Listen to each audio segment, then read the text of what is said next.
দর্শক এই মুহূর্তে আগারগাঁওয়ে আছেন সহকর্মী মোহাম্মদ রেদওয়ান, সরাসরি চলে যাচ্ছি তার কাছে। এই মুহূর্তে আমি সকল কর্মকর্তা এবং কর্মচারীবৃন্দ রাজস্ব যোদ্ধাগণ আমাদের এখানে যথেষ্ট পরিমাণ যে সকল কর্মকর্তা কর্মচারীবৃন্দ রয়েছে তারা এখানে আজকে 2 দিন যাবৎ কমপ্লিট শাটডাউন কর্মসূচি পালন করছে।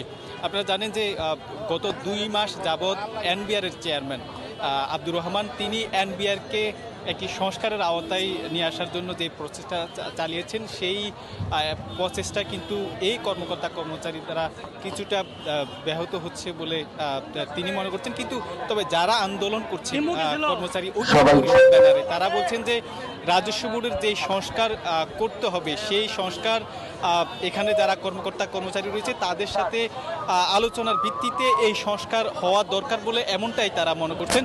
তবে তিনি তাদের এই দাবি কোনোভাবে কর্ণপাত করছেন না বলে তারা অভিযোগ করছেন। তাই তারা আজকে কমপ্লিট শাটডাউনের পাশাপাশি এই রাজস্ব বোর্ডের যিনি চেয়ারম্যানের দায়িত্ব পালন করছেন তার পদত্যাগের দাবি জানিয়েছেন।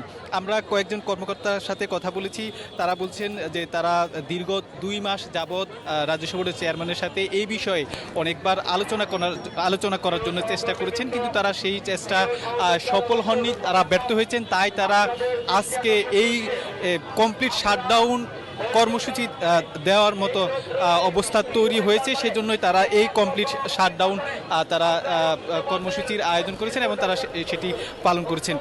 এখানে কিছুক্ষণ আগে এই কর্মচারীদের যে ঐক্য পরিষদ তাদের নেতাদের সাথে কথা বলেছি। তো দর্শক, এই ছিল আমার কাছে এই এনবিআর যেই রাজস্ব ভবন।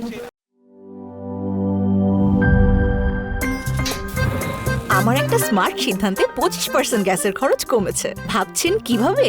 সাধারণ গ্যাস স্টোভ বদলে আমি এনেছি আরএফএল গ্যাস স্টোভ। এর সাইন্টিফিক নজল ও ব্রাস বার্নার ক্যাপ সমানভাবে তাপ ছড়িয়ে রান্না করে দ্রুত, তাই গ্যাসও বাঁচায় 25%, টাকাও বাঁচে 25%। আরএফএল গ্যাস স্টোভ নিরাপদ ও গ্যাস সাশ্রয়ী।